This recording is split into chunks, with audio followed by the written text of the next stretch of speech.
Madhampatti Rangaraj and Joy இவங்க 2 பேருடைய பிரச்சனை சோஷியல் மீடியாவில் பெரும் பிரச்சனையாக பேசப்பட்டு வருது. மாறி மாறி சண்டை போட்டுட்ருக்காங்க.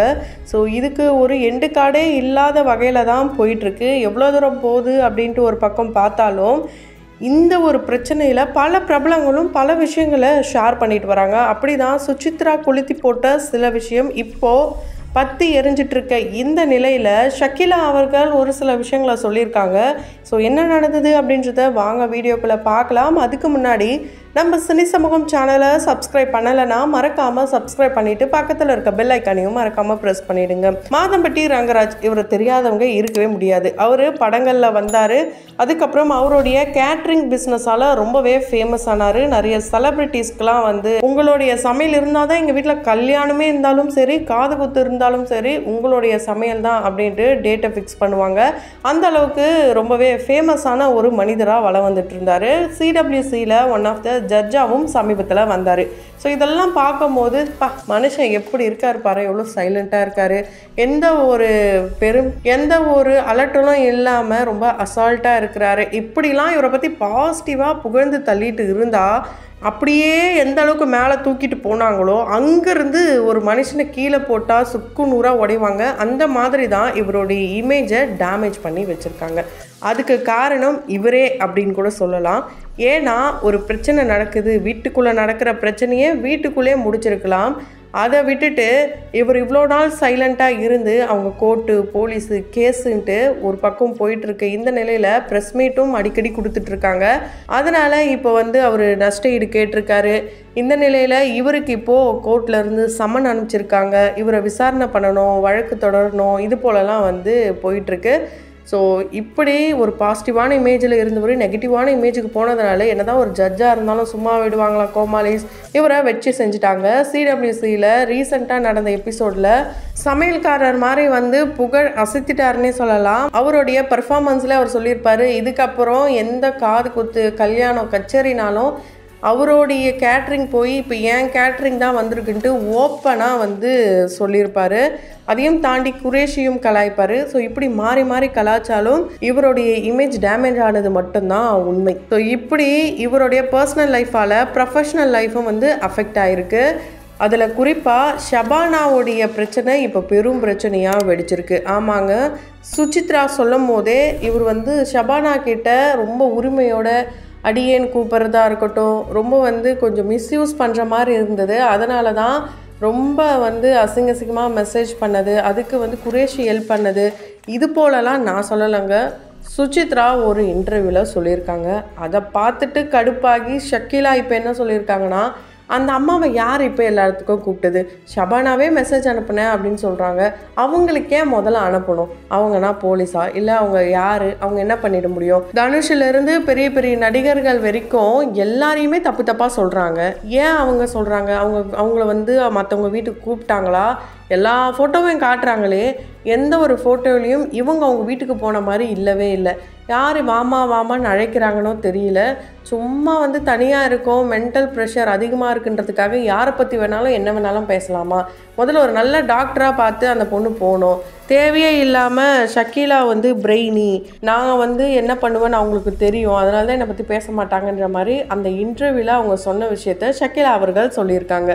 இதுக்கு ஷக்கீலாவும் கடுப்பாகி ஒரு பதிலும் கொடுத்துருக்காங்க. அவங்க என்ன சொல்லியிருப்பாங்கன்னா, நான் என்ன வந்து அந்த பொண்ணை பண்ணேன்னு தெரியல, அது எதுக்கு தேவையில்லாமல் ஏன் பேச்சுக்கு வருது, நான் வம்புக்கு போனேனா, தேவையே இல்லாமல் வந்தால் தேவையில்லாத மாதிரி தான் ஆகும் அப்படிலாம் வந்து கோவப்பட்டு பேசியிருக்காங்க.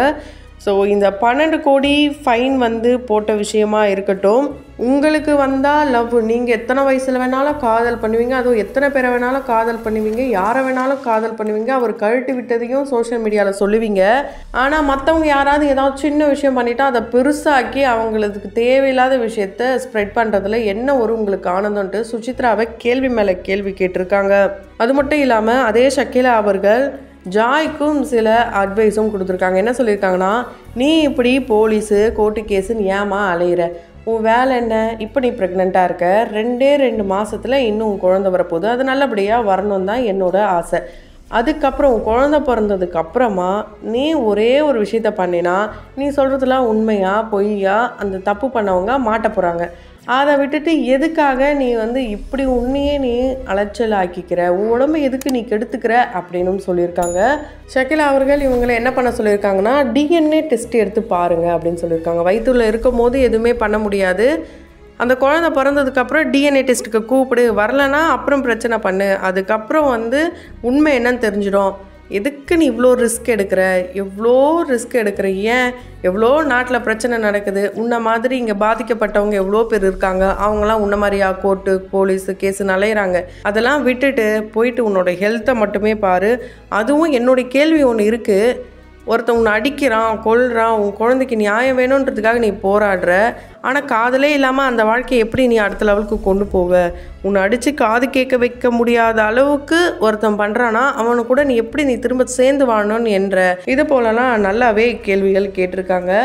ஸோ ஷகிலா அவர்கள் கேட்ட கேள்வியை வந்து அக்செப்ட் பண்ணலாம்.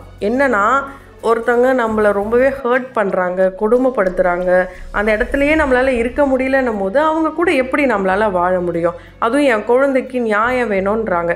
ஸோ நியாயமே கிடைச்சாலும் அந்த குழந்தைக்கு வந்து பிறக்கிறதுக்கு முன்னாடியே அசிங்கத்தை உண்டாக்கி, ஒரு சில பேர்லாம் அந்த குழந்தை வளர்ந்ததுக்கு அப்புறமா உனக்கு அப்பா யார், இது போல் கேள்வி கேட்க வைக்கிற வகையில் தான் அந்த சூழலை அமைச்சு தராங்க பெற்றோர்களே. இந்த போலலாம் ஏன் செய்கிறாங்கன்னு தெரியல. குறிப்பாக ஜாய் வந்து அவங்களுடைய வேலையை விட்டுருக்காங்க. ஸோ மாதம்பட்டி ரங்கராஜ் வேலையை விடு அப்படின்னு சொன்னாரா அப்படின்றது தெரியல, அவங்க எந்த இடத்துலையும் மென்ஷன் பண்ணல. இப்போ அவங்களுக்கு வாழ்வாதாரத்துக்கே கஷ்டன்ற மாதிரியான விஷயங்கள்லாம் பேசப்பட்டு வருது. இப்படிப்பட்ட சூழலில் எதுக்காக அவங்க வேலையை விடணும், அவங்களுடைய ஹெல்த்தையும் பார்த்துக்கல. எனக்கு வந்து ஒரு நியாயம் வேணும், நீதி வேணும்னு தான் கேட்டுட்ருக்காங்க. எல்லாமே கிடைக்கும், நம்ம கரெக்டான வழியில் போனோன்னா கிடைக்கும். அதை விட்டுட்டு எப்போ பார்த்தாலும் ப்ரெஸ் முன்னாடி வந்து நிற்கிறதுனால ஒன்றுமே நடக்க போகிறது கிடையாது. ஏன்னா எல்லாருக்குமே இது இன்னைக்கான ஒரு சின்ன நியூஸ் தான். எல்லாருடைய வாழ்க்கையிலையும் இதை விட பெரிய பெரிய கஷ்டங்கள் துயரங்கள் எல்லாமே இருக்குது. Just like that it is scroll பண்ணிட்டு போயிட்டுருக்க உலகத்தில் தான் நம்ம எல்லாருமே இருக்கோம். நீதி கிடைக்கணும், நியாயம் கிடைக்கணுன்ட்டு இதை விட பெரிய பெரிய விஷயத்துக்கெல்லாம் இங்கே வந்து பல பேரும் போராடிட்டு தான் இருக்காங்க. அது வெளியே வராமலேயும் இருக்குது. ஹஸ்பண்ட் அண்ட் ஒய்ஃபாக இருந்தோம் அப்படின்னு சொல்லிட்டு இருக்காங்க ஜாய். அது உண்மை அப்படின்னா இவங்க 2 பேருமே ஒன்றா இருக்கும் போதே பேசி அந்த பிரச்சனையை தீர்த்திருந்துருக்கலாம். அதை விட்டுட்டு இந்த பிரச்சனை இந்த அளவுக்கு வர்றதுக்கு விட்டுருக்கவே கூடாது.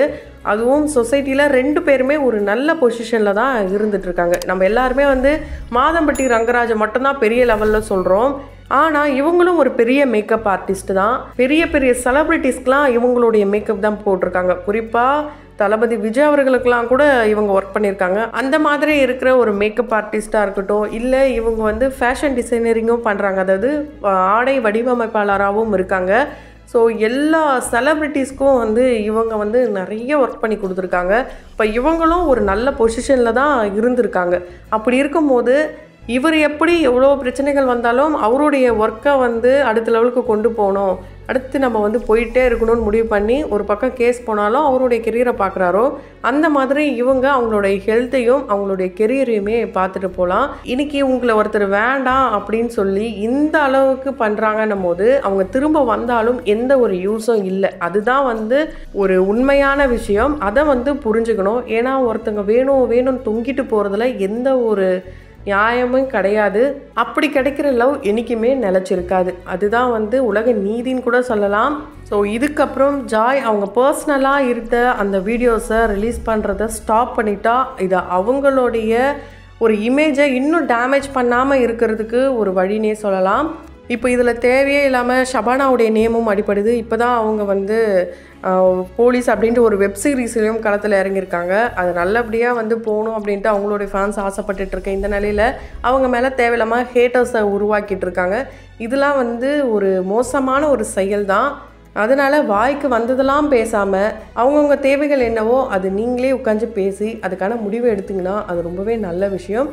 அண்டு யாரை பற்றியும் யாரும் தெரிஞ்சும் சரி தெரியாமலும் சரி மைக்கு கிடச்சிருச்சு, இல்லைனா வந்து எல்லார் கையிலையும் ஒரு ஃபோன் இருக்குது, நம்ம வீடியோவில் பேசிடலாம், இல்லை நம்மளை இன்டர்வியூ எடுக்கிறாங்க, நம்ம வந்து எது வேணாலும் சொல்லலான்ட்டு தேவையில்லாத விஷயத்த தப்பாக வந்து ஸ்ப்ரெட் பண்ணுறதையும் ஸ்டாப் பண்ணால் இன்னுமே நல்லது. ஸோ தொடர்ந்து வீடியோஸ்லாம் பாருங்கள்.